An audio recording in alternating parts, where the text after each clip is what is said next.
Ամիսներ շարունակ տարածաշրջանը լարվածության մեջ պահած Իրան-ԱՄՆ-Իսրայել հակամարտությունը կարծես հանգուցալուծվում է։ ԱՄՆ նախագահ Դոնալդ Թրամփը հայտարարեց Իրանի հետ փոխըմբռնման հուշագրի ստորագրման մասին։ Ըստ նրա, գործարքն ավարտված է եւ կողմերն արդեն անցնում են երկրորդ փուլին։ Արդյոք համաձայնագիրը վերջ կդնի հակամարտությանը, թե սա ժամանակավոր լուծում է։ Իրանագետ Տիգրան Դավուդյանի կարծիքով Թրամփը մշտապես ձգտում է, որ իր գործունեության արդյունքում արձանագրվեն դրական ձեռքբերումներ եւ հաջողված նախաձեռնություններ։ Եվ արդեն ամիսներ է, որ որևէ ջանք չի խնայում, որ կարողանա Իրանի Իսլամական Հանրապետության հետ եւս որևէ համաձայնություն կնքի։ Հիմա ըստ երևույթին 14 կետից մի համաձայնագիր արդեն հերրակա կարգով, տեսակապով կնքել են եւ ուրբաթ օրը պետք է Եվրոպայում դեմ առ դեմ դա ստորագրվի, դա համաձայնագիր է, որը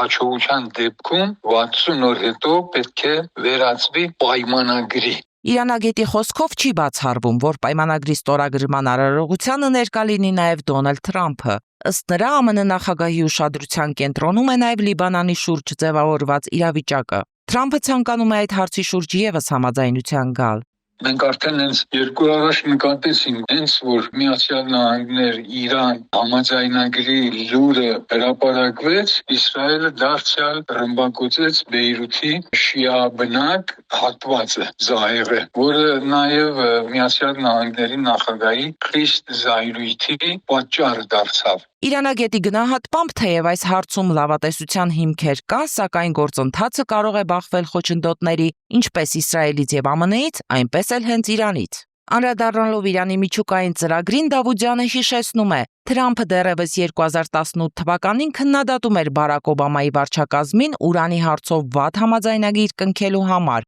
մինչդեռ այժմ ԱՄՆ նախագահը գնում է այլ քայլերի։ Ամիսներ առաջ Միացյալ Նահանգների նախագահ ասում էր, որ Իրանը ոչ մի գրամ անգամ հարստացած ուրան չպետք է ունենա, բայց հիմա ըստ երևույթին ընդունել են, որ Իրանի ունեցած ավելի քան 400 կիլոգրամ 60%-անոց հարստացված ուրանը հենց Իրանում նոսրանա։ Եվ իհարկե խոսվում է, որ դա պետք է երկրից դուրս փոխադրվի։ Ինչպես արդեն հայտնի է, վերջին շրջանում գերտերությունները եւս առնչվում են Իրանի շուրջ տեղի ունեցող իրավիճակի հետ, հատկապես Ռուսաստանը եւ Չինաստանը։ Ըստ Դավուդյանի, փաստեր եւս առկա են, որ այդ երկրներն այս ընթացքում եղել են Իրանի կողքին, չթողնելով զինված ուժերին ծնկի գալ։